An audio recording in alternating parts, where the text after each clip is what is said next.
May the 4th be with you, fellow armchair Imagineers. Tiki here. And BlueDragonFive. And England DG. And tonight, we're talking Mr. Banks. Yeah, another talking Mr. Banks. How you guys doing tonight? May the 4th, Star Wars Day. How you guys getting your Star Wars on? I watched some Lego Star Wars today, which is a whole boatload of fun. Oh, armchair. What was that? England? Yeah, I'm here. What would you say? I didn't say anything. What? It certainly sounded like you I said got my name on by watching this Muppet Show. I haven't seen it in a while. Fair enough. And, yeah, this is actually the first time that I have had the pleasure of experiencing this, Muppet Show Star Wars special, and that's exactly what we're going to do here on the, May the 4th edition of Talking Mr. Banks, because, because Muppets, Star Wars, Disney, it's all the same thing, and they even sing When You Wish Upon a Star at the end of this thing before any of those things were, together, so this is like a weird little, as England put it before the show, very prophetic, special that we're going to talk about and break down. And while we're doing it, we're going to really sort of just rejoice in how much of a cultural touchstone Star Wars is and just how much you can kind of cross over with it. And so with that in mind, BlueDragonFive or England, you guys want to kind of give some background on this? England? Yeah, the show came out in 1980. It was a few months before the release of Empire Strikes Back. I'm sure I watched it when I was a kid, but because we watched Muppet Show all the time, but I would have been like 2, so I don't remember it. But basically, I mean, it's an interesting little cultural piece. It was a cross promotion. It was the first project, I believe, that Henson and Lucas worked on together. That's big. Yeah, it led to some other things. Of course, Frank Oz being involved with Yoda and Empire. Mm-hmm. I think that's how they probably got that link initially. But it led eventually to a relationship that made Labyrinth, which I thought was interesting. Labyrinth and also the Dark Crystal, of course. Oh wait, that wasn't Lucasfilm. That wasn't. Yeah. I'm sorry. My bad. Yeah. It just really fascinates me that we're talking about something that came out in the height of Star Wars mania, but it came out literally before anyone even knew that Darth Vader was Luke Skywalker's father. Spoiler alert. The ultimate spoiler. Right? Oh, come on. If you don't know that by now, then get out of the cave that you're living in. Come on. It's literally the thing that just kind of synonymous with the spoiler. It was the ultimate guarded secret for when that movie came out. Right? Literally, everyone on the set didn't know what the big reveal was. They all just assumed the reveal was I killed your father. Oh no, sorry, Obi-Wan killed your father. Oh yeah, that's right. That was the ultimate line. It was gonna be Obi-Wan. That was what was in the script and everything. But then just off to the side, right before the take, they didn't tell the guy that was doing the okay, so listen. Here's how it's gonna go. Yeah, actually, Darth Vader is Luke's father. Okay, roll it, guys. Only told Mark Hamill a minute before 5 minutes before they went on. Just quickly said well, I guess we're just leaning on the thing or something. Just okay. So listen, one thing here is a little thing. Just a little tidbit for you, Mark. Just to help with your character a little. Well, Tiki, remember, it's not George Lucas. It was Irving Kershner. No, don't play with my fantasy impersonation games.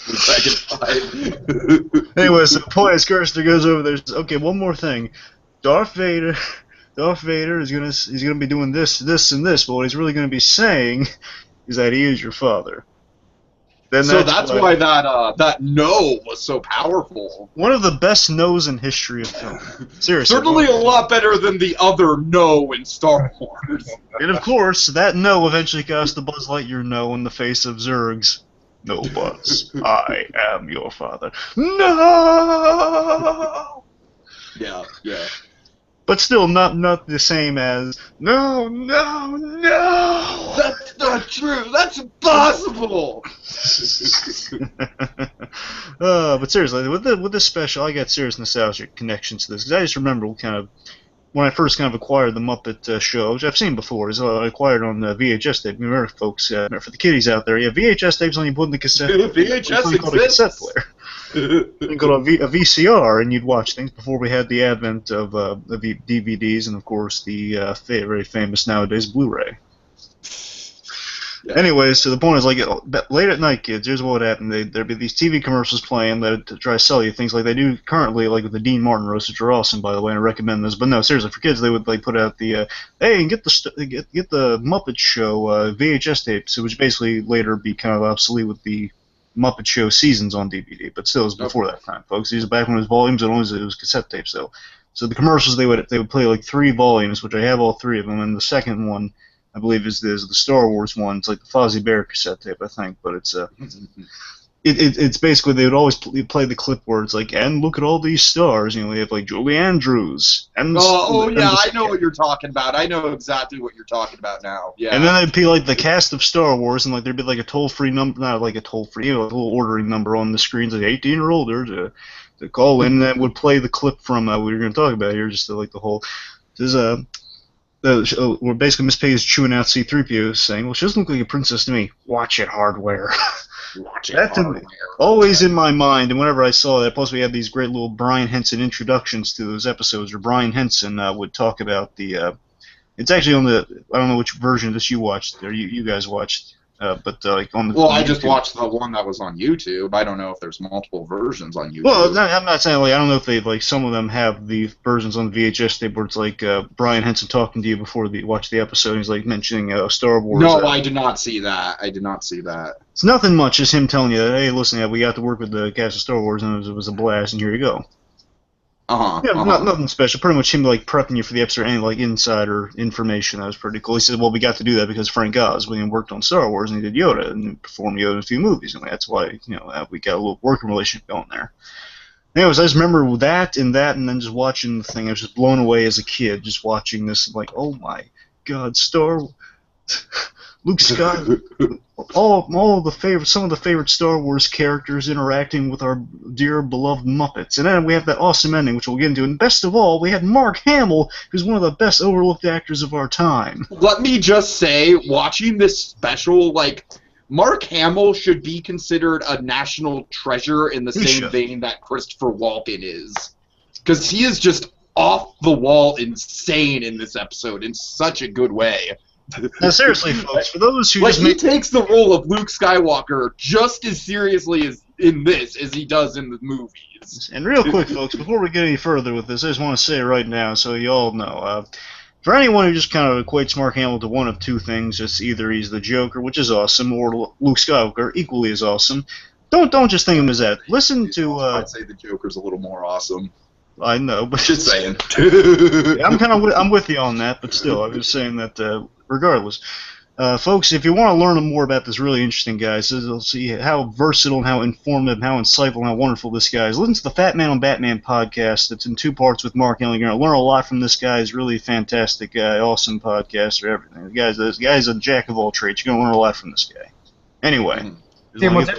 What's interesting about that is the way they wrote the plot for this special was actually at Mark Hamill's, at least this is what I read, this was at his request. At the time, and that's why there's a Mark Hamill character and a Luke Skywalker character. Because he was afraid he was going to be typecast. Exactly. Okay, that makes sense.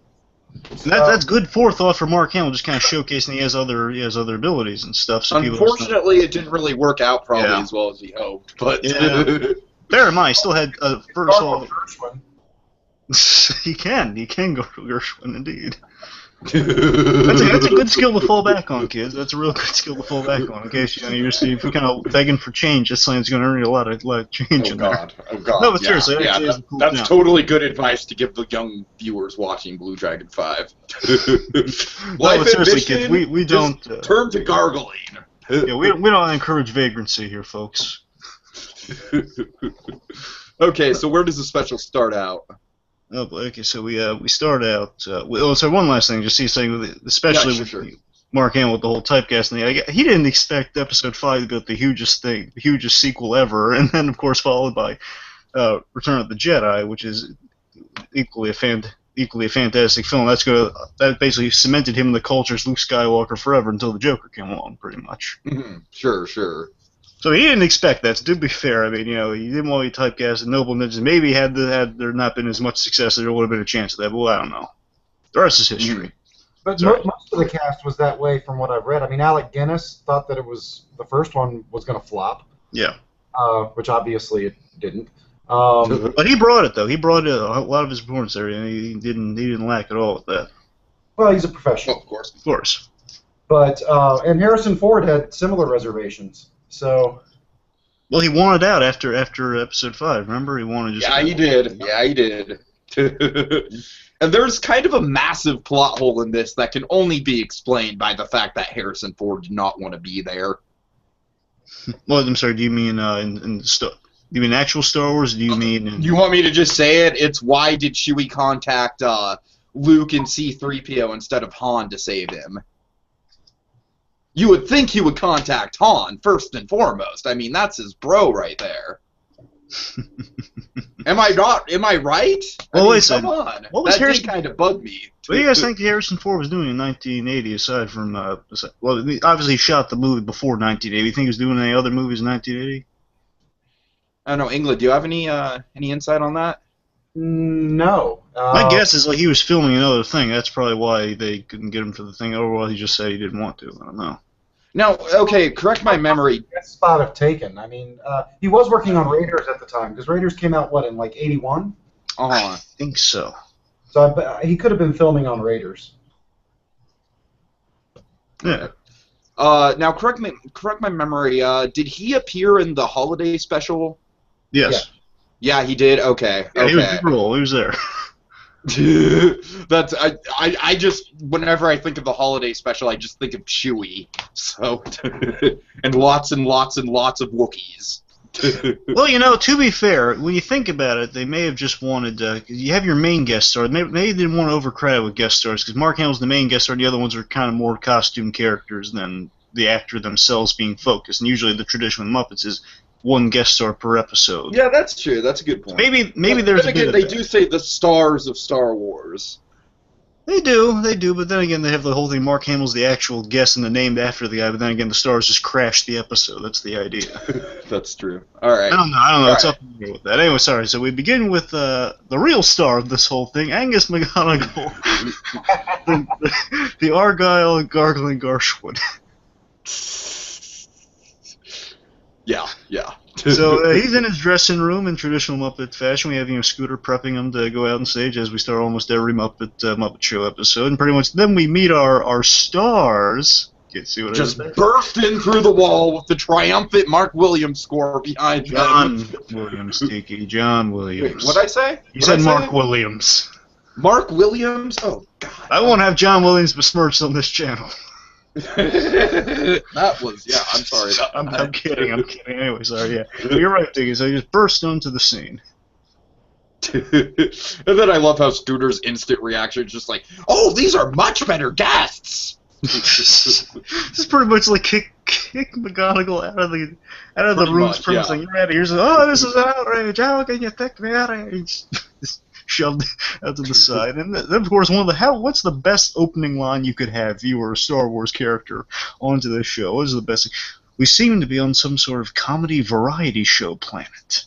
I love how Mark Hamill delivers that. Because, again, he's totally genuine about it. Like, the whole episode when Mark Hamill is in Luke Skywalker mode, he is, like, just hardcore taking it damn seriously, and it's hilarious. You will notice, even for Luke Skywalker, it's a little seriously though, because I mean, you're right. Yeah, you're right. I mean, it's kind of like Return of the Jedi Luke Skywalker. Yeah, when he's all like stoic and whatnot. I mean, he's amped up. He really is, and it's like the guy. He's like literally on later C-3PO is going to say, "Oh, these humans are always really so gung ho and stuff." Oh yeah. Okay, so then Kermit the Frog comes in.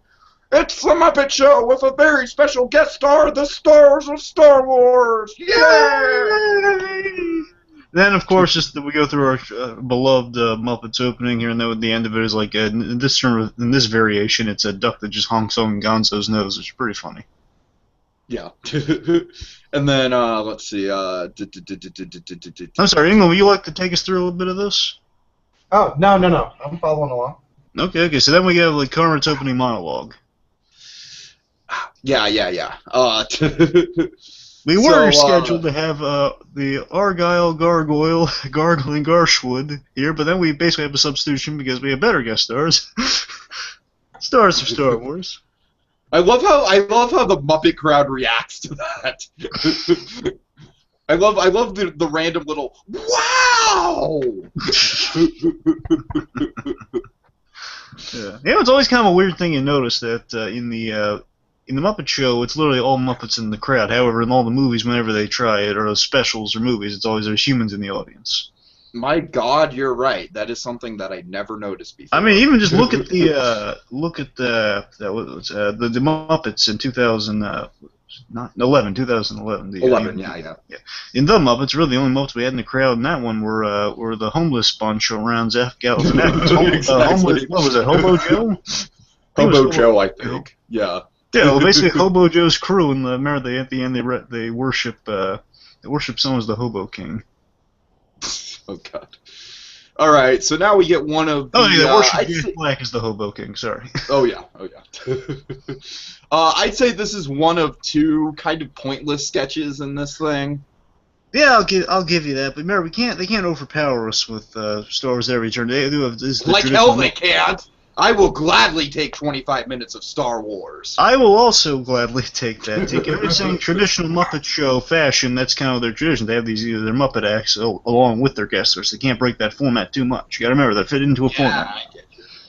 But still, it is nice. Something to kind of tie it into Star Wars just a little bit more. Well, because it literally has nothing to do with Star Wars at all. The whole last what? show is Star Wars. I mean, Yes. it really is. So yeah, I kind of understand them putting these fillers in here, and it's a difference in the writing style that they had when they did the show versus anything else they've done since, even the movies, especially the later movies.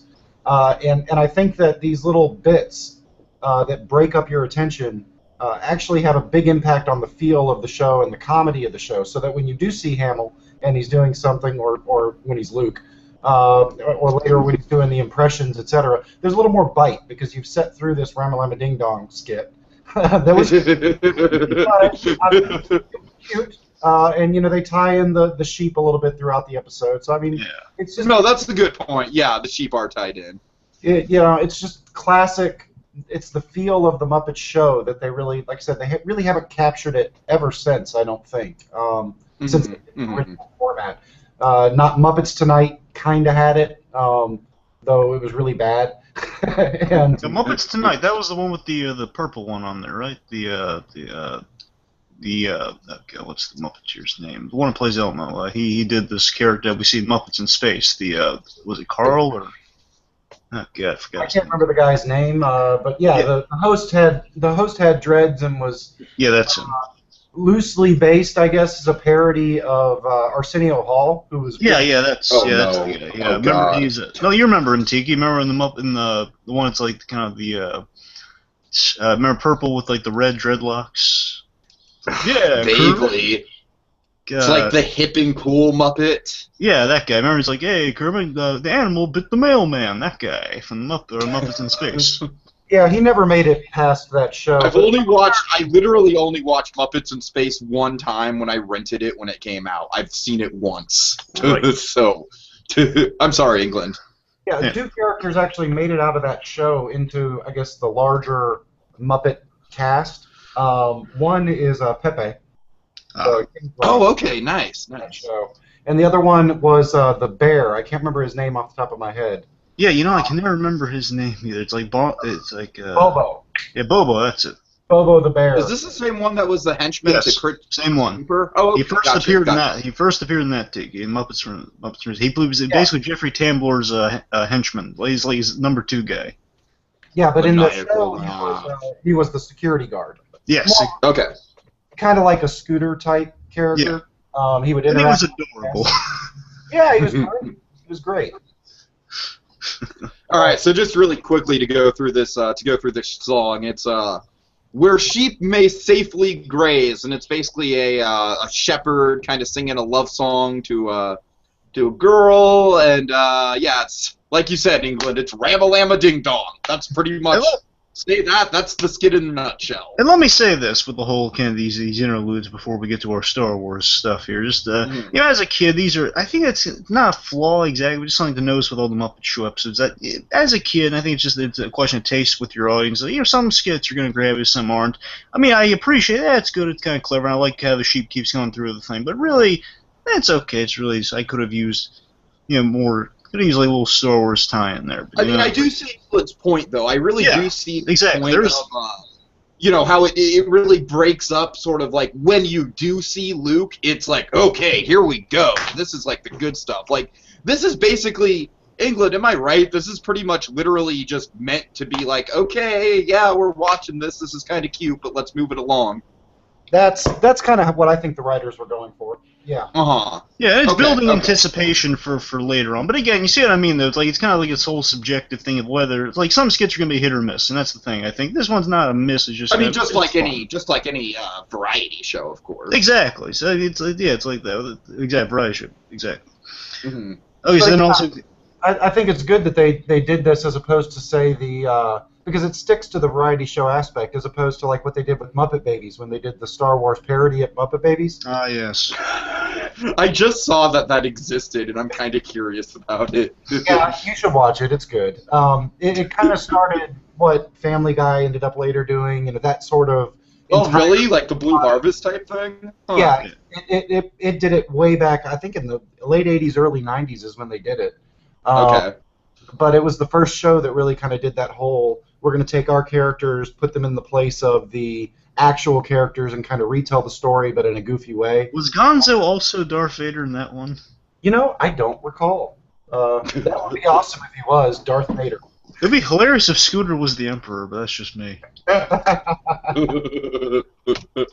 Oh, my. Anyway, so also of course let's go to our beloved old guy Stantler and Waldorf. You know, they're in their balcony being all cynical and stuff, and then pretty much they're saying nay, like they're making noises. Then the sheep comes in, blah, blah, and I like the sheep because the sheep shares their views on things. Was it ram or sheep? Humbug. Adorable. Okay, so then we have what we got here? What happens next? Is Star Wars. Yep. So they. Kermit meets Luke Skywalker, and C-3PO and R2-D2. Well, wait a second. Am I a little ahead of you?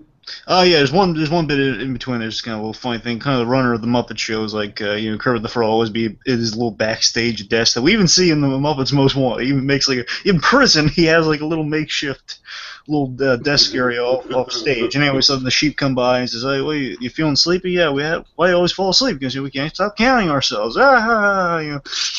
Funny stuff. I'm sorry, but then England take us through what happens. So Kermit's meeting C-3PO and the gang. Oh, I am so honored to meet this distinguished amphibian.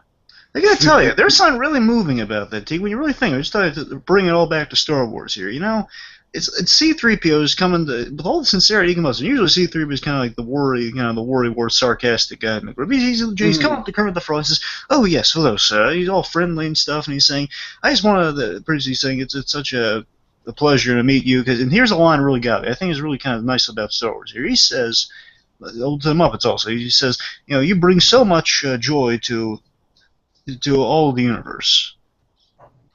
I think so. I think he says you bring so much joy to people all over the universe, or like things all over the universe, you know, something like that. It's really nice that in Star Wars, C-3PO, our guy, is usually kind of the emotionally distant guy in Star Wars. Usually, he's coming to Kermit the Frog, all the sincerity he can muster, says, you know, you bring so much, just to the Muppets in general, you bring so much joy to the universe. And I gotta tell you, it really kind of makes you think of, like, you know, that's what Jim Henson wanted to do with the Muppets, bring joy to people. And even the guys of Star Wars are kind of coming down there and saying, hey, you brought joy to people. And it doesn't just reach the Earth, it reaches all over the universe. You know, Hoth, you know, Hoth, basically all your different locations. Hoth, the moon of Endor, all the place. That's the only Star Wars planet I know of. Okay, fine. I can say like Yavin. I'm just kidding you. I have a simple picture of the Emperor and Darth Vader sitting there with popcorn, watching, you know, tuning in on one of those old televisions. Oh, you know what they'd probably be watching? They'd probably be on like the whole the Muppet Laboratory skill with like Beaker and Dr. Honey. Right. Probably they'd be watching. Anyway, so it's just really, really nice. It's so stupid. Nice one. Now, what I took out of this Yes. particular scene, which I thought, so there's always been debate about what the heck Gonzo really is, and the general consensus is that he's a turkey, which is why he likes chickens, I guess. But in here, the note actually says to Luke Skywalker, C-3PO, and R2-D2, the ransom note from Chewbacca, held prisoner by a bunch of weird turkeys. So, by a bunch of weird turkeys. That sounds like our show. Yeah, exactly. Kermit says That's a great line. But yeah, for a Muppet nerd, there you go. There's your hidden seed, your confirmation that maybe Gonzo really is a turkey. Well, then again, and then Muppets in Space just went and retconned all that. Now, look. To be fair, it's he's an alien. Now, look, Sandy Eagle, he always calls them turkeys. So I mean, that's it's like ambiguous. Like you remember, he says, actually, it's in the Muppet Christmas special, the one with Joan Cusack, just the Muppet. I think you just call them Muppet Christmas. They don't really get creative with the Christmas names, except for Christmas Carol. Anyway, the point is like even that's not creative. I mean, come exactly. on. The point is like their Christmas names aren't the same, but I think just Muppet Christmas, the TV special. Sandy Eagle, they'll have to take a pay cut, and then Sandy Eagle holds up his mug and says, "It's like hard to I forget exactly what it was. Like hard to be creative when." Or to be dignified or creative when you're working with turkeys. And it's like with turkeys on the mug. And I think he always calls them turkeys and stuff. It's kind of funny. I think it's just ambiguous. I mean, you are absolutely right, though. That has always been the ambiguity whether it's alien or turkey. Maybe a bit of both. I don't know. I mean, it makes sense why he's frolicking around with a bunch of chickens. True. Okay. So let's. Then, like I said, like I kind of mentioned in the opening, it does bother me that at least give Han Solo a name drop because they're trying to rescue his best friend. I would say if this was after Empire, we could have just used the excuse that Han Solo was frozen in carbonite, but that was before Empire. That would have been a really good excuse. However, England, to be fair, what do you have to say about that? I mean, I think you're right. The writers could have put in, instead of to Luke Skywalker, Luke could have said something along the lines of Han sent us or something like that. Yeah, exactly. Just a reference, just a name drop. However, to be fair, the ambiguity that's in this episode, that's kind of the running gag. It's a really hilarious running gag, by the way, is that Luke is wearing, and I don't know how technically you want to be. I just say he always has the outfit. I don't really. Basically, he's wearing his gray suit that he's wearing when he's training on. Dagobah. Dagobah. I don't know what's with me, all the planets. They're all running together now because there's Mustafar. I was thinking of Mustafar, that's why I couldn't think of anything other than Mustafar is the big lava planet. Yeah. No, I mean, I know what the difference. I'm saying it was just naming all the planets. I guess got stuck on thinking what Mustafar was. Anyway, your point is, my point is, he's wearing that when he's on Dagobah, and then, of course, later on in Cloud City when he's fighting with Vader. So the question is, well, maybe it's after that because he has that outfit. But I'm saying he had the outfit the whole time. So the point is a little ambiguity, whether this is all after Empire, before Empire, but chronologically it should be before Empire. It should be, yeah. And also, by the way, there was some magazine somewhere that was trying to work this into the Star Wars continuity, which is hilarious. Oh, no, really? Yeah. Wasn't it one of the Muppet magazines? I mean, it was one of their official magazines. I think so, but also might have been a Star Wars magazine too. I'm not sure. Mm-hmm. Well, I'd rather have this than the Christmas special. True. I just love the idea that in reality, Luke Skywalker has a cousin named Mark Hamill that we've never met in the movies. Yeah. That idea, I would love if that were continuity. Just be randomly, oh yeah, my cousin Mark Hamill is on the planet we never go to. Planet that apparently is not around anymore.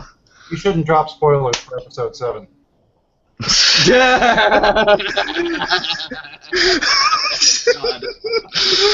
Sorry, my bad. All speculatory, folks. All speculatory. Okay, anyway, so then we have, speaking of Mark Hamill, he does some, well, Luke Skywalker, we should be specific now. Luke Skywalker does something really hilarious. He's completely gung-ho more than ever. He's just saying, remember Alderaan! Down Remember Alderaan! That is like probably like one of the most hilarious lines in the whole thing. It has to be before Empire, because he's still really, apparently the wound of Alderaan is still really fresh with him right now. That's true, yeah. Remember Alderaan, all those souls that were... Empire! Yes, I felt like the burning of 1,000 souls go out all suddenly at the same time. God. But what about all those innocent independent contractors that he killed on the Death Star? Luke? Huh? What about that? Huh? You psychopath? No, I'm just kidding. He turned off the targeting computer. It's not his fault. Anyway, okay. The point is, like, he's all going with these statements. Are just so over the top, rewatching, so maybe cry with laughter. Just, oh my God, he was that extreme with it. Remember, and then he's bursting through. Actually, he burst through Miss Piggy's dressing room too. By the way, does he really? Oh, I missed that. Down with the Empire. I guess he wasn't in there because you're so surprised by him later on. Yeah, exactly. So anyway, like C-3PO saying, "Oh, you know how excitable humans can be." Yeah, I know. All right, so then we get a quick. I'm sure Kermit the Frog Muppets. must be thinking of Alice Cooper in that moment. Oh God. Good one. Good one. So we have a Muppet news flash. Yes.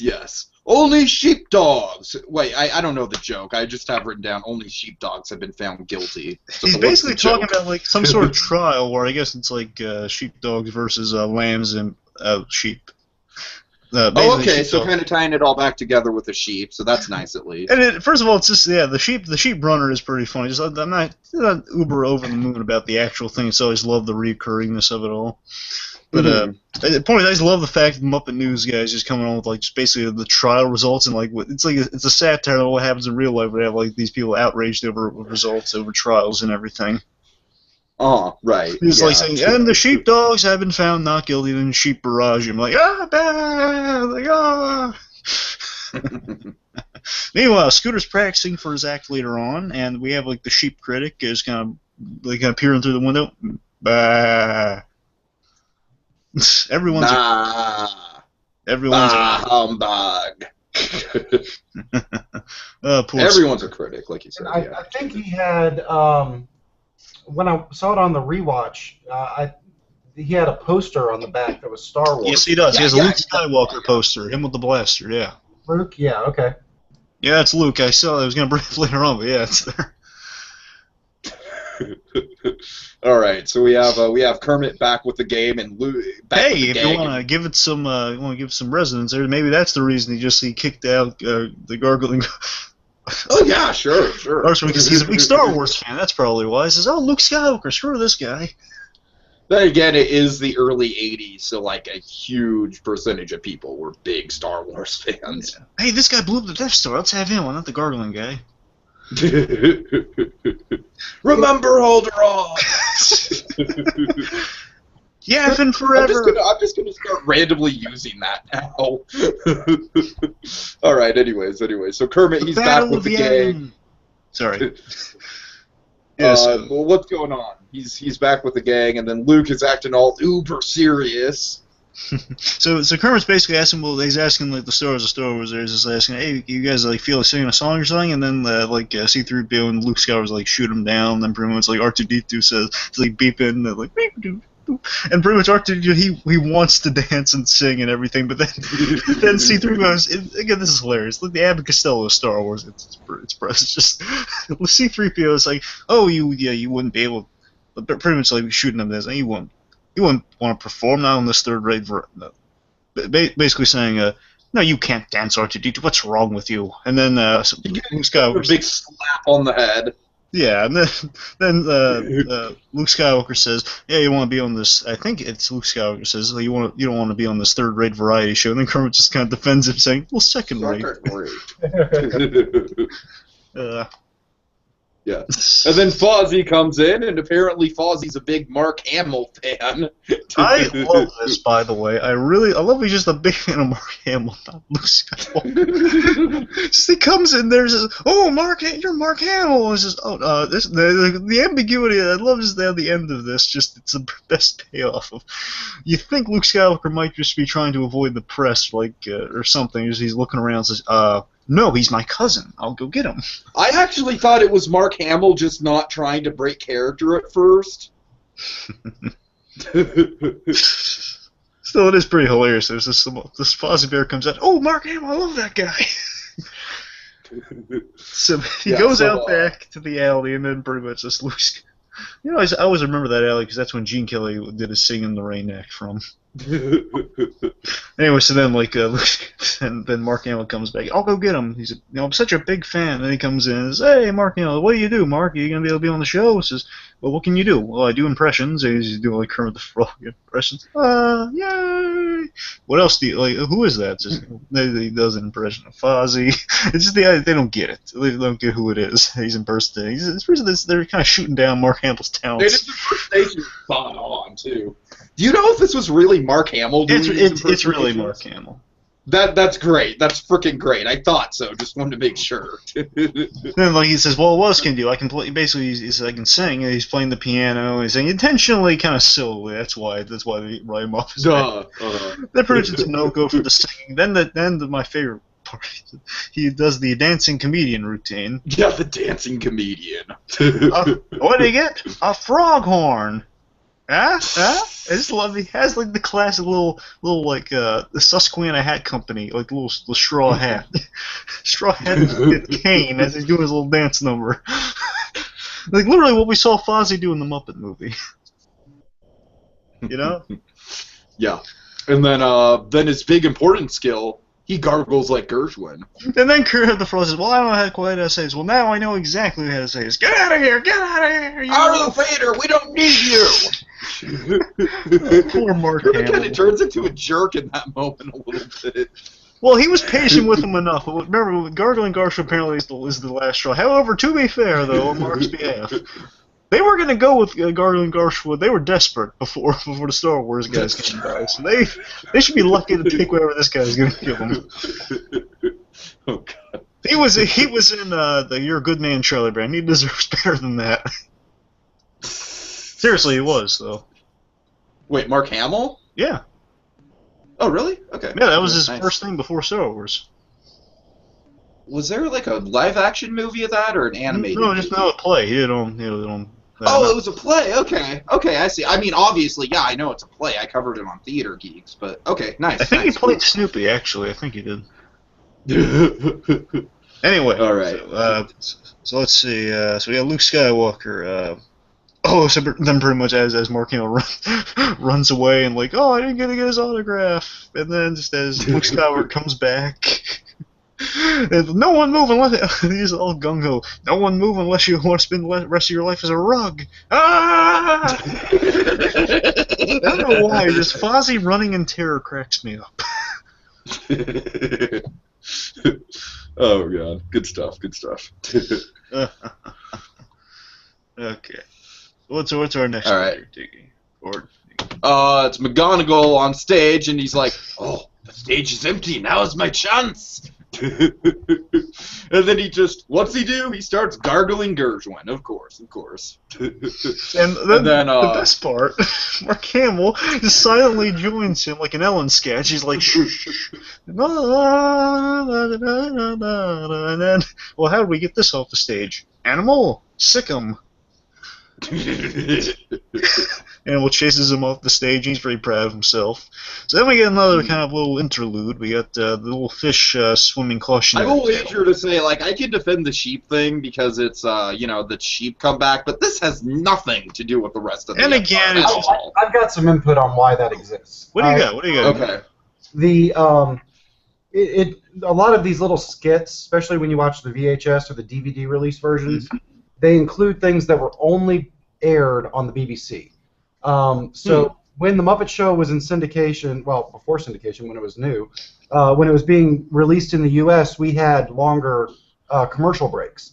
So when they would release it to the BBC, they would have to come up with these little filler spots because the BBC does not have as many commercial breaks. They run them between the shows. So the AFN version, which also didn't have commercials, Armed Forces Network, which is what I grew up watching it on, and BBC versions have these, on all the shows, have these little skits that are about a minute or a minute and a half long. And the whole purpose behind them, like I said, was to put filler in there. So if it feels like filler, it's because it is. It is filler. All right. Well, I don't know about you, Tiki, but I learned something today. That's why we have you on, England. You're great. All right. So, anyways. So, yeah, this is just a little fish song with little fishies with chipmunk voices, which is kind of annoying. Like, at least the sheep song was kind of catchy. Yeah, this could have come straight out of Sesame Street, frankly. I didn't like it. Yeah. Which isn't a bad thing. I mean, Sesame Street's been paired it up with their parodies lately. But no, I see your point. Yeah, I couldn't help just rewatching this. Think of like Tad the seahorse from Finding Nemo because he would always sneeze. Remember? Oh yeah. I could not help but think of Finding Nemo too. This whole thing is kind of Finding Nemo. Yeah, because the gag was like going like out a little to the like 1 minute. It's literally. It's like a 5-second movie of Finding Nemo. Yeah, it has similar things, like the whole sneezing fish of some variety, the whole going out into the void, and then there's a shark chase, and eventually you come home. Yeah, there's a shark. So basically, this continues the prophetic nature of the episode. Indeed. I wish they'd done a dancing scene with Mark Hamill. I think that would, the ballroom scenes that they do in the Muppet Show. Oh, yeah, like the Christoph Waltz they did. Yeah, that's much better than what this was, in my opinion. I hear you. Now that's what these existed for. They just plugged them in for the international releases, and now they're on all the VHS and DVDs, or at least on the DVD versions. I don't know if it made it onto all the VHS versions. It'd be kind of funny if we got one of those ballroom sketches with R2D2 just wandering onto the thing and dancing with someone. Well, we do have C-3PO breaking a move in this thing. Who would have thought? Man, seriously, C-3PO, he can dance, man. We'll get to that. Meanwhile, we got some a little more plot relevant. We got kind of piggybacking off our sheep, and kind of Scooter kind of brought us our stars here. Scooter, he's doing his 6-string orchestra. Yeah, I love how Kermit introduces it. He's like, well, he's not really that good, but after listening to Mark and Angus, anything should sound good. I gotta tell you, there is actually kind of a nice thing there. Like Kermit the Frog just supporting Scooter, says he did this all by himself, essentially. He's giving some support for Scooter. There's an element of care there from Kermit the Frog, which is really nice. I mean, to make a Star Wars analogy about playing guitar, like, as someone who tried to pick up playing guitar in, like, his early 20s, immediately I felt like, oh my god, it's just like being a Jedi. I waited too long, and now I'm too old, and I'm not going to be as good because I don't have the practice. Too old to begin training. Yes, too old. Exactly. That's exactly what went through my head. So I can relate to Scooter here. I can. So pretty much, it's a little humble song. I'll admit it's a little long, but it's humble. I like the humbleness of it. Thing goes on. Yeah, I do like the Star Wars kind of tie-in with the Electric Mayhem Force Ghosts. Oh yeah. Although, wait, hold the phone. Is this before we had Force Ghosts? No, I think wait. it is. Well, yeah, you're right. There weren't any Force Ghosts in... At the end of Episode 3, I mean, you don't really know, I guess, if it's a Force Ghost. We later know it is, but, when he's shooting down the Death Star, when he gets talked to by Obi-Wan. So, I mean, but I'm saying like the visual representation of a Force Ghost, like that kind of translucent. Yeah, you're right, Tiki. Yeah. That's Episode 5 is when we get Force Ghosts. So what do you know? We got so that's interesting. That's kind of a little foreshadowing right here. Now, of course, to be fair, they didn't do the Force Ghost effect verbatim, but it's pretty much it's kind of like a neat little similarity got there because it's basically there's a little fading. Conspiratorial. I think Lucas told Henson everything. He knew years in advance, and that's what's going on with all this. Henson, Lucas, and Eisner all got together. Oh God, Eisner! Yeah, of course, Eisner's involved. and a few years later, there would be a whole ceremony where Lucas is cutting into like a ribbon with a lightsaber. Right, right.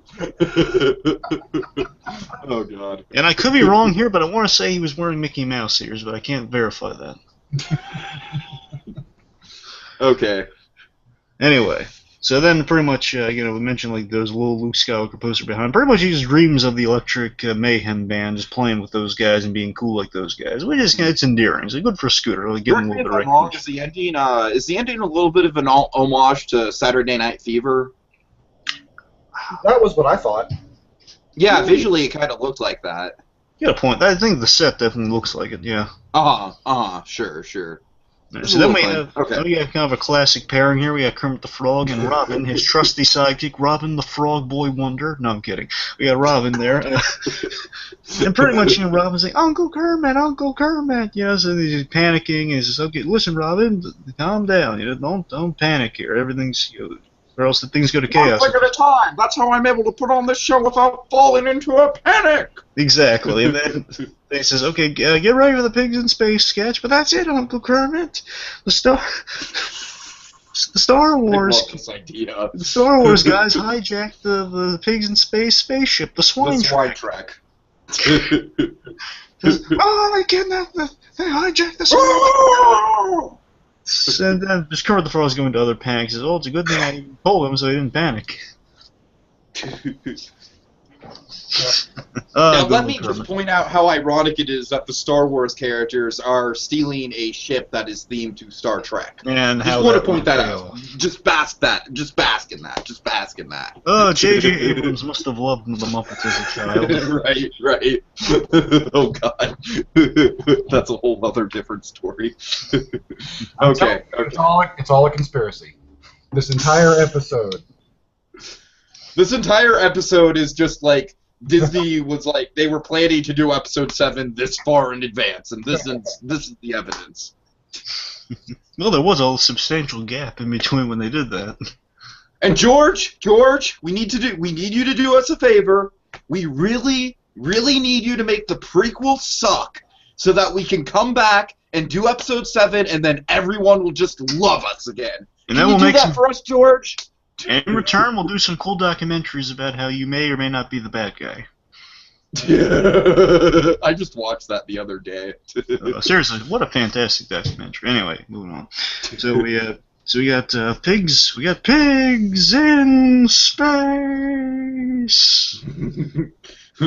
Last time on Pigs in Space, well, we hoped it would be the last time. It's so funny that the narrator for these skits is always so negative, because there's like this one, there's like Veterinarians General Hospital, remember?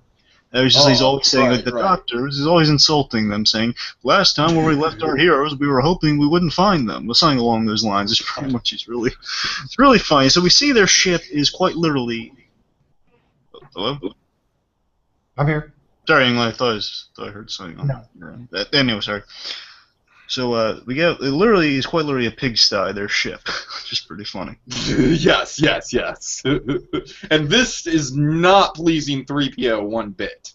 Of course, him being the prissy butler / Alfred he is. It's like the one time that he kind of sinks back into 3PO kind of prissy complaining mode a little bit. Yeah, Other than that, he's really like... 3PO is honestly kind of awesome in this thing, more so than he usually is in the movies. I remember I was watching, as I mentioned in the beginning there, I was watching some Lego Star Wars there from the Yoda Chronicles. And again, I love the Lego Star Wars cartoon, I really do. I've never watched it before. There's not a lot of episodes. There's like 5 episodes altogether, I think. Maybe 5, maybe 6. And they're all good. Is it kind of like Blue Harvest, where it's just kind of retelling everything, but with Legos? No, it's much cleverer than that, Tiki. It's like... It's pretty much, it's full of fun references and like a lot of fan loving it and everything. Like the guys that do that are like chock full of references, whether it be good or bad, to like all the Star Wars we've gotten. It's pretty much like continuation of like in between, like what happens in between the movies and stuff. It's real fun. Okay, cool. Lego's really good about that though. I like all the Lego cartoon stuff. There's really good job. Lego Batman, if you haven't seen that, is really funny. I've seen one of them. Yeah, I've seen one of them. The one where the Justice League's like there's that great scene where Superman's trying to recruit Batman. Oh god. Anyway, so with the I'm saying this is watching. Oh my god, it's Superman! Hey, Superman! I have to go back to Krypton. Yeah. I thought Krypton blew up. No, but what I was saying with the Lego Star Wars is that there's actually this one episode of it of the Lego Star Wars where C-3PO gets his programming fixed up a bit, and he basically becomes like the most awesome, like most like gun-toting, really he's most energetic, most useful guy. There's like basically. I need to see that now. I don't mean gun-toting like gun-toting, but I mean he's the most like energetic. Because now I'm picturing just like big machine guns coming out of his arms like Samus and Metroid. Oh, look, to be fair, I mean I don't mean gun-toting like the Punisher or anything, but I mean like he's like most. Basically, there's no fear or cowardice in C-3PO. Pretty much, he's like Han Solo in the episode, which is pretty cool. Okay, nice. I'll need to check that out. That sounds fun. Seriously, it's really funny. Like he and Chewbacca are teaming up, and he's like the Han Solo to him, pretty much. Yeah, anyway, so back here. So then also like Luke Skywalker's being the straight man. So he's like, oh well, stop complaining about that. The ship. You don't hear R2 complaining. He says, people. Yes, that's him complaining. Actually, right now. yes, I do hear him complaining. Oh, good old R2. I can only hope that even like Force Awakens R2 is as great as he's always been. Oh, I'm sure he will be. Come on. You know what's weird is that we haven't seen anything from 3PO yet in Force Awakens stuff.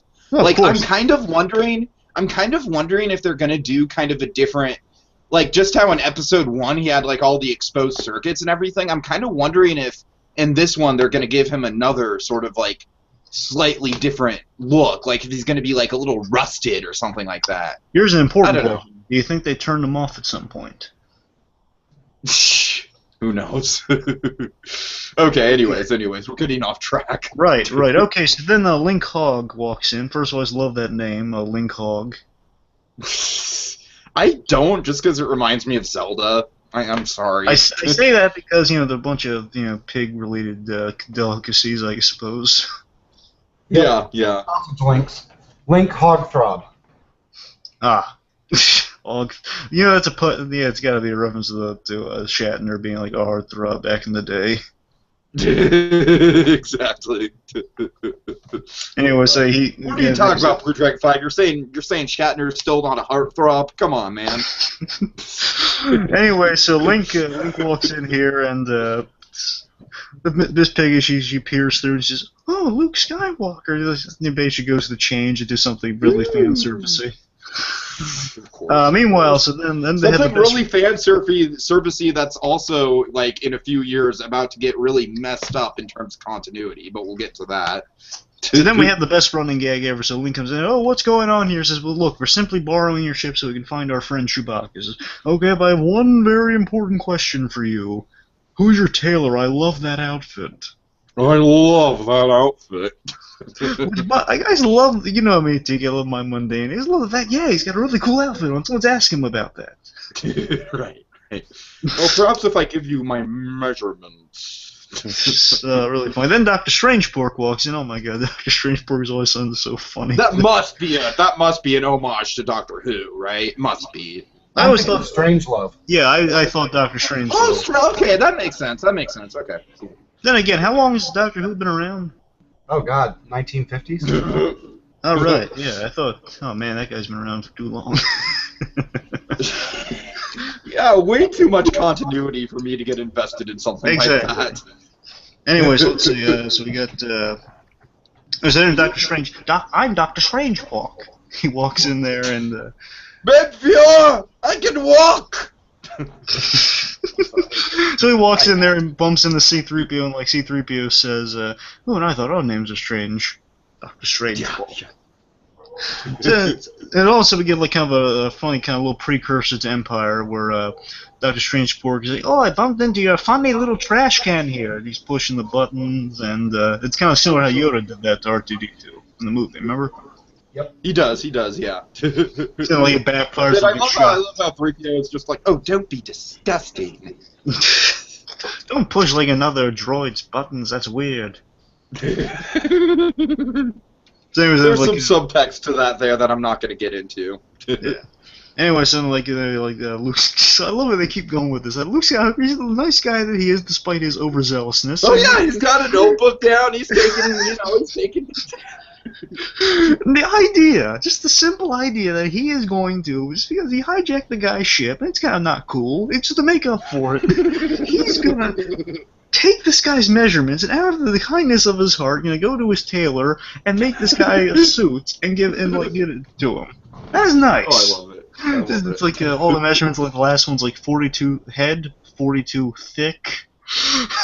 Because it's thick headed. Oh, it's adorable. Then Miss Piggy walks in, or as we should say, Princess Leia ish. Yeah. Walks in. And let's just say this right now. I'm sorry. I'm just going to say this. This is like pre-Leia is Luke's sister, but in retrospect, this scene is kind of messed up. Well, I mean, she's in Miss retrospect. Piggy. Yeah, I know she's Miss Piggy, but it's implied. It's like, oh, yeah, it's Luke and Leia. They're like a big romantic thing, right? They have that one moment where they go over that chasm, right? Essentially, it's kind of like...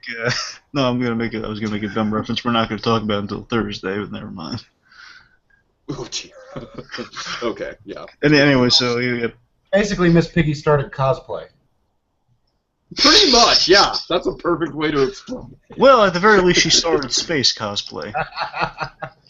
Another conspiracy woven in there. The one thing I note about this particular episode and this scene that I think, I don't know if you guys remember in the Disney fan community side of it, when it was announced that Star Wars was getting bought by Disney, there was a lot of flashback from Star Wars fans that Disney was going to diminish the brand, and a lot of times they would post the crossover Muppet Star Wars figures that they sell at Hollywood Studios and Disneyland. Well, specifically, they sell the Disney versions. I don't know if I've seen any Muppet versions. I want to say I've seen the Muppet versions before. I would buy a Muppet Star Wars action figure any day of the week to go along with my Alfred E. Joker. Because I know there are tons of Stitch's Yoda, and there's I think Goofy. I forget if Goofy's Darth Maul or Donald's Darth Maul, but. It would make sense that Goofy would be Darth Maul because he kind of fits that body. Then I guess someone's the Emperor. I can't remember. Goofy may be the Emperor. I'm not sure. Oh God. Yeah. Two things about that. Or I'm sorry, England. Did you have more to say? No. I maybe they didn't sell them on the parks. Maybe I saw them somewhere else. But I've seen them.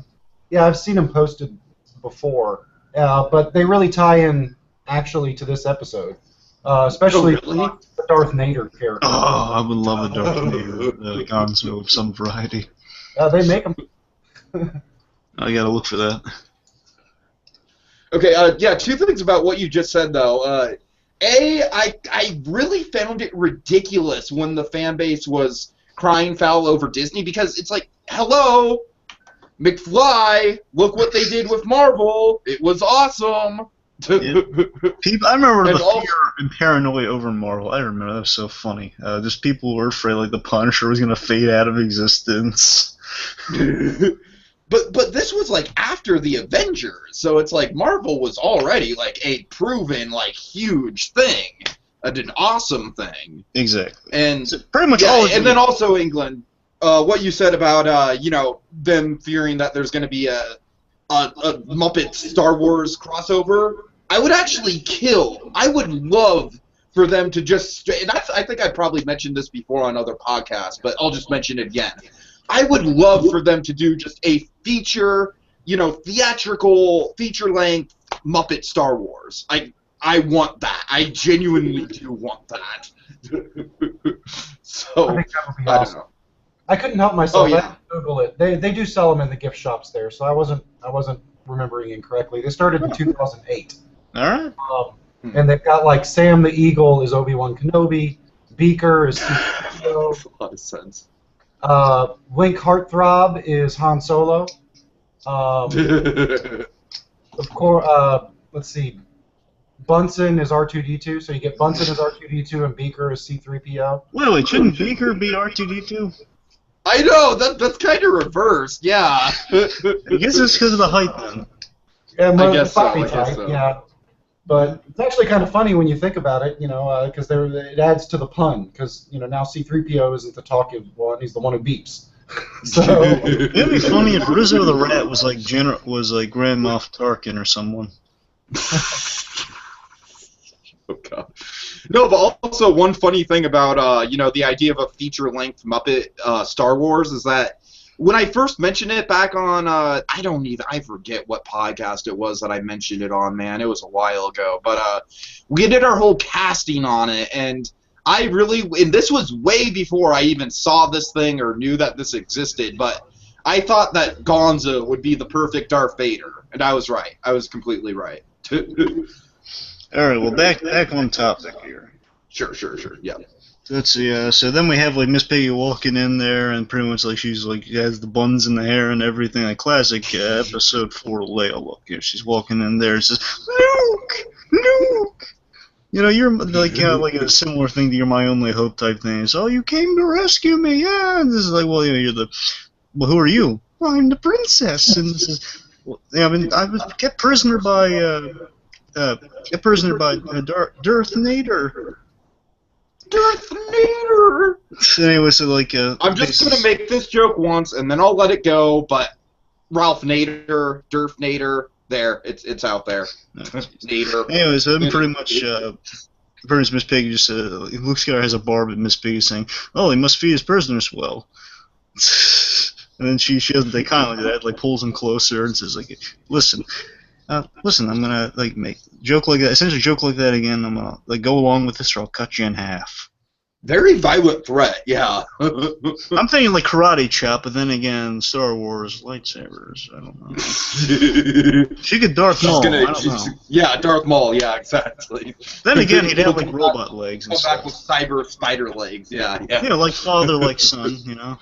Oh god. Robotic limbs and all that. All such. Think about it, he would have one human arm if he was in half. That's true. Just like Vader. Oh god. Yeah, that's interesting you brought up lightsabers, though. I don't think I remember there being any lightsabers any time in the show. There's not, no. No, there's not. No lightsabers. Yeah, which is kind of odd. You'd think that with a weapon that iconic. In fact, I think the blaster that he's running around with in the beginning of the episode, I was trying to get a closer look at it, but it almost looks like Han's blaster. Well, again, Han should be in here. To be fair, you know, it's kind of, remember when he was in Cloud City, he had that exact same blaster. Maybe it's just part of the costume. Gotcha. That's true. One note about the lightsabers, though. Correct me if I'm wrong, but didn't they go through a stylistic change between Episode 4 and 5? I can't recall that much. England, do you have any insight? Because I seem to remember the original version of Episode 4, the lightsabers were like more kind of muted colors and everything. Oh, I'm sorry. I thought you meant the blasters. No, yeah, the lightsaber, there's a subtle change there, Tiki. Yeah, so that's what I'm saying. So maybe that's why they're not in there. Well, ILM changed the way that they produced the effect between the first. Sure. Yeah, that's why it's more pronounced, the colors in Empire. Yeah, that's what I'm saying. So that's my speculation to why they're not in there, because maybe ILM was still working on the new lightsaber effect. For the time, it was a tricky effect. I mean, it was easy to do, but it was kind of tricky just to get it right. Which, again, before Empire was maybe, I don't know. Mm-hmm. Yeah, but I have this image of Muppets. Maybe if they don't do a real lightsaber, you know, like nothing that Luke uses, but having the Muppets with fake lightsabers that can look completely fake, going crazy on each other and beating each other up is something that I think would have made it. And to be fair, if they had like the fully produced lightsaber, it would be kind of off for the Muppets, you know, because that's kind of like they're not too effects heavy in terms of that sort of stuff. Yeah, that's true. That's very true. Okay, anyway, so then basically, you know, go with her saying this is we found the princess. Luke's all happy-go-lucky because he's been forced with violence. I just love the fact that we can just say with a straight face, Miss Piggy threatened Luke Skywalker, and he was so terrified. Then this is a guy who's going to go up against Darth Vader. For Alderaan! All that stuff, and still Miss Piggy threatens him to cut him in half, and he says, "Hey, we found the princess." Oh yeah. And then, of course, we have the classic, like you said, the watch it hardware from C-3PO. His movie princess to me, watch it hardware. Oh, hilarious. And then this is, well, who's that? And then appearing from the back. This is, it's Darth Vader. Darth Vader. Who? I just love C-3PO and Luke looking to each other. Who? They turn You're around. like, wait, that's not what I was expecting. And like the narrator saying, "Who is this Darth Vader?" And like, no. Well, we find it after the break, and they says, "The identity of Darth Vader, the world will never know." And it's very obviously Gonzo. Something else that occurred to me, I think some of that play back and forth between Hamill and Miss Piggy, Frank Oz was Miss Piggy Yes. at the time. Oh, that's true. Yeah. Yeah, they would have just gotten. I mean, he would have known both of them because he just finished wrapping up Empire. Yes. Mm-hmm. So that I think adds a little layer. I kind of want to go back and watch it and see if some of that was a little bit of ad lib on their part, inside jokes. That's probably a good rapport they've had, I can imagine. Yeah. England, I hate to be that guy, but do you have headphones or something on you? No, but I can. Give me a second. All right, so really quickly, we have a Muppets news update. Mm-hmm. Venus making a hard landing. Crash. That's a classy joke. I really like that. Oh yeah. Oh yeah. So now we're on Coosbane, apparently our fill-in planet. It's not Kashyyyk or anything, but it's Coosbane, which is still cool. Because they celebrate Life Day on Kashyyyk, of course. So back on Coosbane. Oh, by the way, I forgot to mention. When we first find out that Chewbacca's missing, I'm like, oh god, did him and Han get lost on the way to Life Day again?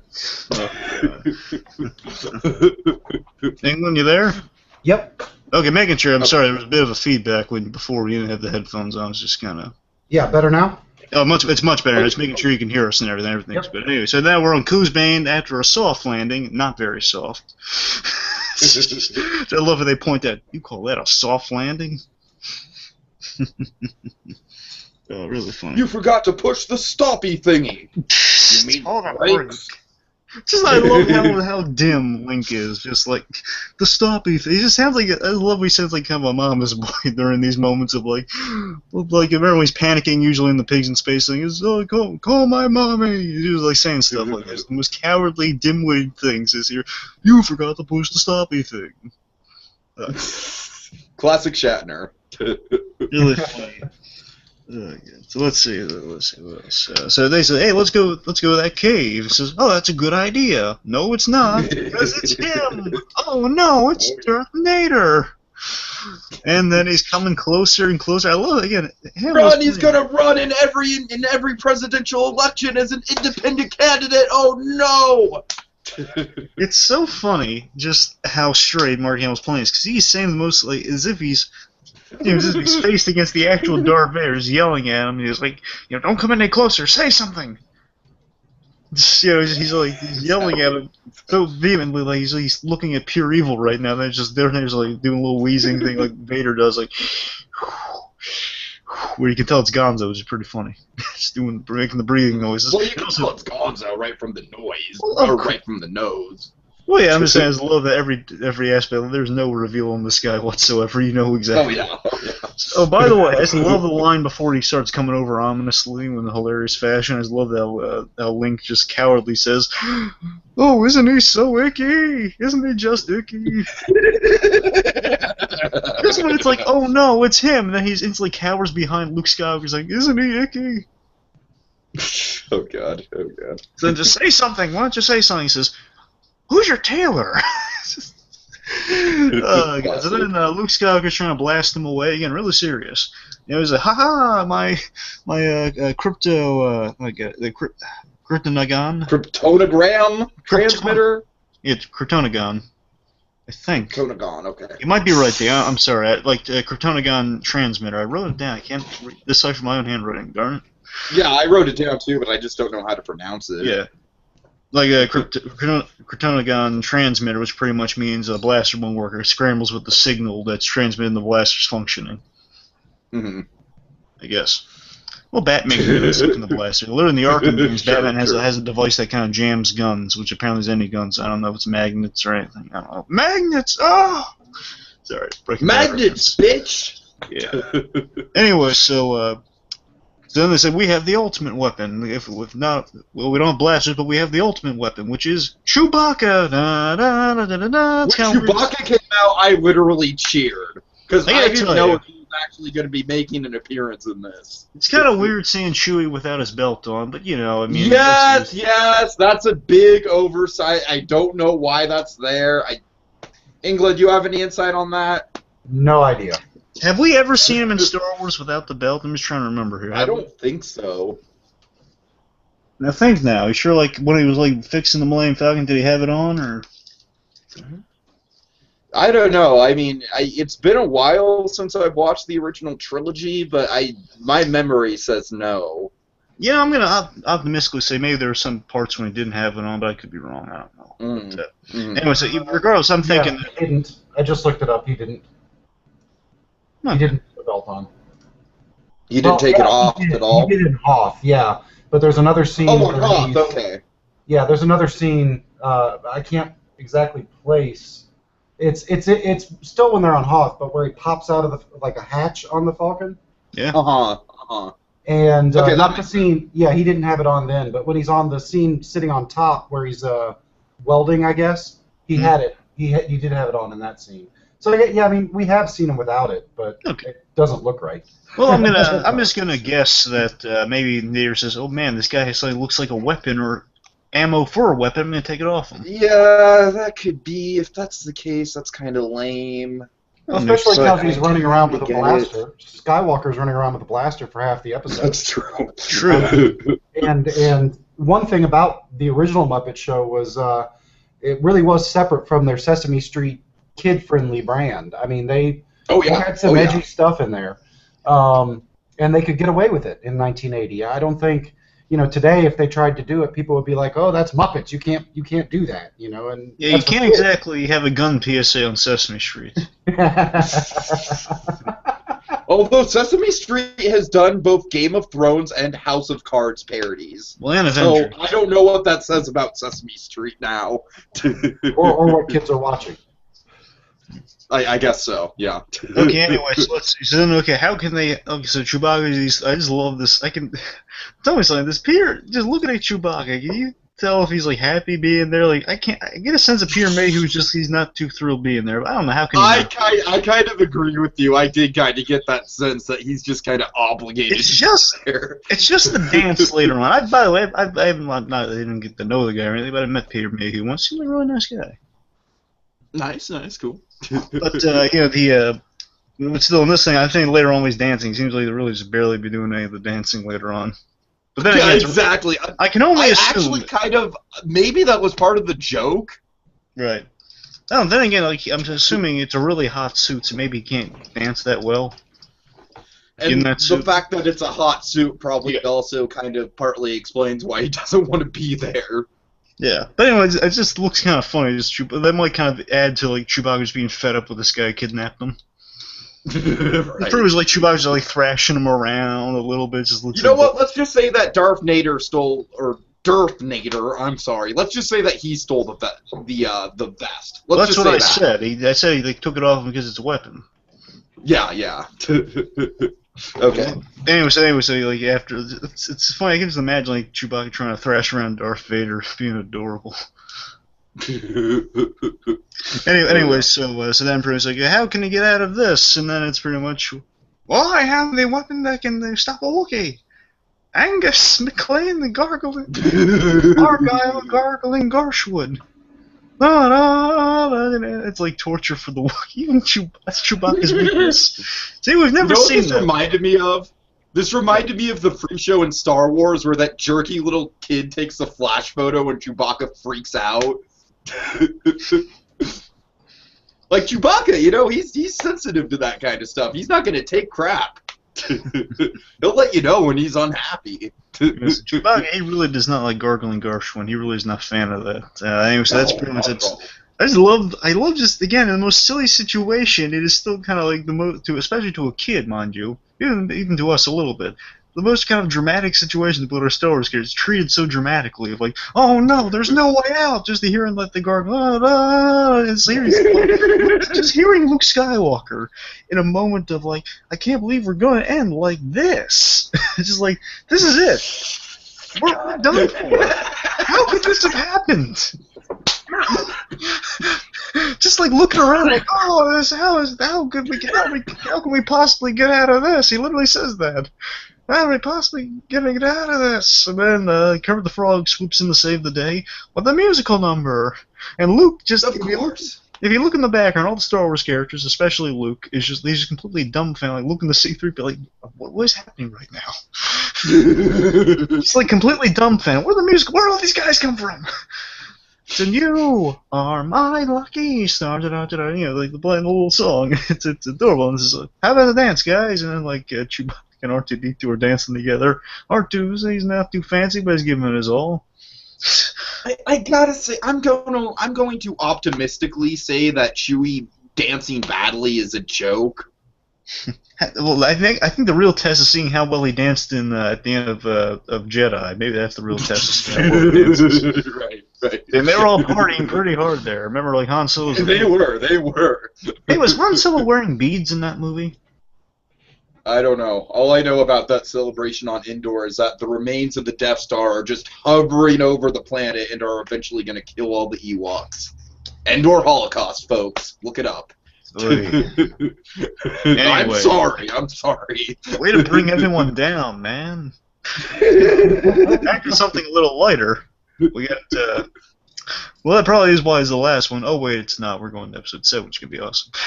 Anyway, so after Chewbacca and R2-D2, they're dancing around, then, like, C-3PO, and then we see 3PO, he studied a Fred Astaire tape way back in the day, and he's actually developed... But I love how at first 3PO is very reluctant. He's like, oh, I certainly do not dance.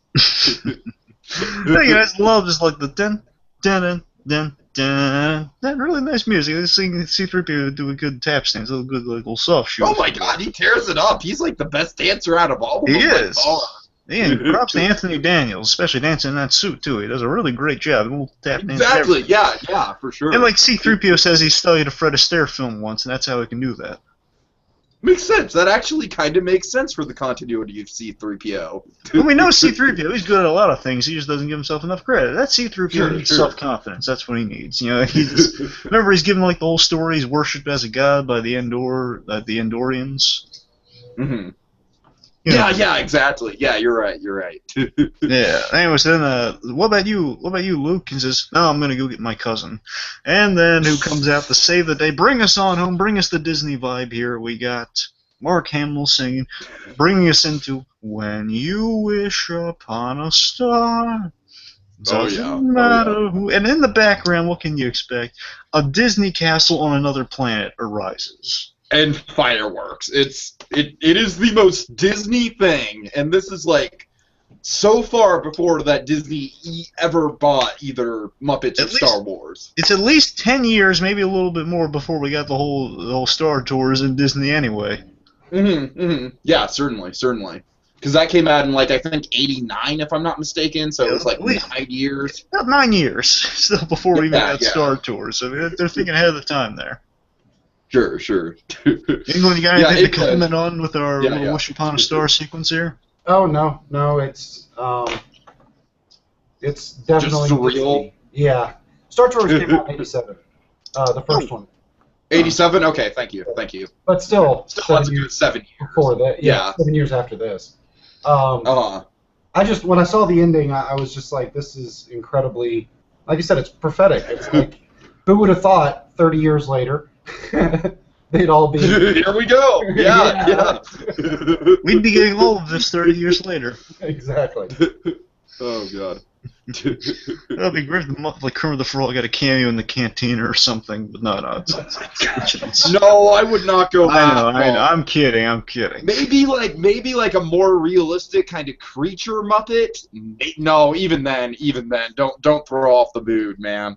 However, again, feature-length Muppet Star Wars movie. I'm just saying. However, in all seriousness, we should get some practical Jim Henson Muppet type effects. I think we are, and that really excites me. Yeah. Anyway, so let's see. So then our ending here, Tiki, take us through it.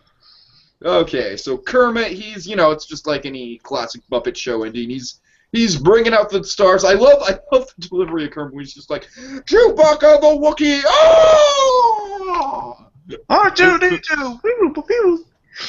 R2-D2 and C-3PO, ladies and gentlemen. I love like the bow on like C-3PO's like walking by, giving his bow. They're all like running by, giving their bows real quick, and then Luke Skywalker. Hey Luke, you want to bring out your cousin? Says, you want to go change out go out in the alley and find? No, I can bring him here. And they do like a cool little split screen effect where then they're both on screen at the same time. The kids all over the world going, wow, what is happening?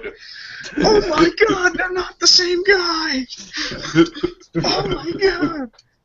And it's so funny. I thought for sure the joke was going to be that Luke was actually Mark Hamill and he was just really, really in character. I thought for sure that's what it was going to be. And in a way, this is kind of the only time we'll ever have this, and in a way, we kind of have the Joker in some form. The Joker and Luke Skywalker on screen at the same time. When you think about it. You really just went there. Think about it, Luke Skywalker and Mark Hamill, who will eventually be the Joker. Yeah. That's kind of funny. And then like the last question, this is the best payoff ever, is just like Mark Hamill asking his cousin, "Hey, who's your tailor?" Oh yeah, that's it's really hilarious. And then of course at the end of our Muppet credits. Yeah. Kind of our there's certainly no life in this theater. Have you ever wondered if there's intelligent life in outer space? Well, there's none here. It's so funny. Again, the Muppets did the post-credit scene before the Avengers did. Oh my god. Before It's all a conspiracy. It's all a conspiracy. Yeah, and then unfortunately, no, I'm not going to spoil it, but let's just, no, I won't go there. Anyways, okay, we're done. That was the Muppet Show Star Wars special. Yeah. Really, really fantastic stuff. I have to see more of the Muppet Show. I'll admit I'm not that well versed in it. Like, I've seen episodes here and there. I've seen episodes here and there. I just haven't, fully sat down and done a season-to-season watch of it. So I really need to do that. Let me tell you this one. Here's one you gotta watch. You gotta watch the Gene Kelly episode. I need to watch them all, BlueDragonFive. That's the fact of the matter. Well, I just need to watch them all. The two in particular, the Gene Kelly and Christopher Reeve, those are the two biggies. Mm-hmm. Mm-hmm. I don't suppose Christopher Walken was ever on there, was he? I want to say yes. But I don't. You want to say yes, really? Oh my god, I would kill for that. I want to, but I don't think so. No, I don't think he was. The Elton John episode is good. The problem is they have so many really good episodes. It's hard. I love Tom Hiddleston on Sesame Street. I just need to go back and marathon the whole thing, so I'm all caught up. I mean, it's only been 30 plus years. So. However, Tom Hiddleston on Sesame Street is pretty hilarious, though. Oh yes. He's Loki, not in costume or anything. He's just pretty much he pulls a trick on Cookie Monster. It teaches him about delayed gratification, and he gives him cookies. You guys want veggie shawarma? He's just so nice that he gives Cookie Monster a plate of cookies. That's so nice for Tom Hiddleston. That's nice. Yeah. All right, so yeah, I think we've about covered it. Any final thoughts you guys wanna get out there? England. Just watch it. If you haven't watched it, it's on YouTube in full. Just go watch it.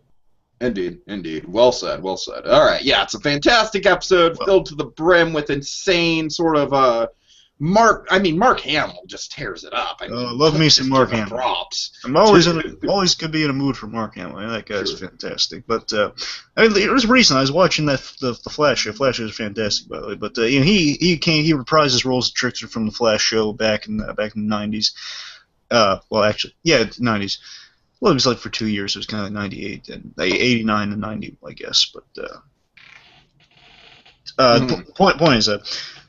he reprised his role, and he was awesome to step back and roll. This is pretty much, if you want a glimpse of how good Mark Hamill was before you see him in Force Awakens, this is it right now. Just seeing how fantastically talented he is playing a really cool villain, the trickster, like an age trickster in a Hannibal Lecter type situation. It's really awesome. Okay. Anyway, so Yeah. I guess last words on Star Wars here for May the 4th.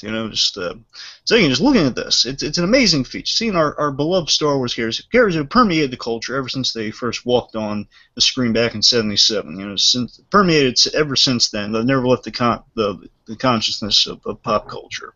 Meeting another giant in pop culture, the Muppets, and together creating something really kind of truly magical and wonderful. And because of that sort of stuff, Star Wars has always been kind of in the culture even further, and like is stuck around so vividly reminds. Even when I was looking darkest, even when we were on the dark side of Star Wars, so to speak, with the prequels, we had the fondness of those. Lisa stepping poo poo. Exactly. When we were in the Phantom Menace poo-poo stage of Star Wars, we had those gleaming memories of that original trilogy, and we always had those fond memories, even like stuff like this, kind of in our minds, just remembering like how magically transported we were. And we're getting trailers out for Force Awakens now, is jettisoning us back into that not naive, but that hopeful, whimsical, A New Hope type state for Star Wars. And now soon this year, we're going to be back in that glorious Star Wars age of like hopefully a film that's going to remind us of why we fell in love with it. Why it is stuck around, why it is so wonderful. So this May the 4th is going to be the most special May the 4th out of all the Star Wars, because it's going to signify a historic event, more historic than we've ever seen. It's coming back after about 30 years. Something like that. 30 for the original.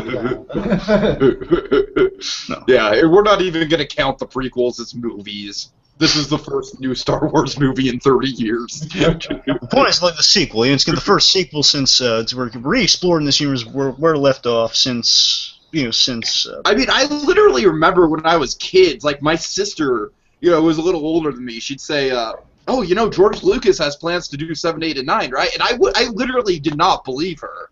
I did not. I was like, "No way. No, that's never going to happen. You're kidding yourself if you think 7, 8, and 9 is going to happen. Not a chance. No way. The actors are too old." There was a big push in the early 90s, I want to say. Maybe around 90, 91. Lucas just didn't want to do it. It was his own thing. A lot of people thought he was going to do the Timothy Zahn novels. Okay. Which would have made sense if he did the movies in 89, 90, 91, that time frame. The characters would have aged properly. Sure. But they never did. So opportunity missed. He decided to reboot it with episodes 1 through 3. And he did kind of write himself into a trap, though, when he it's a trap. When he made it's a trap when he made A New Hope episode 4, because it's like eventually you got to go back and do 1 through 3. I mean, you just got to. Well, that was and I think that probably took priority in his mind over doing sequels to the original, I would think.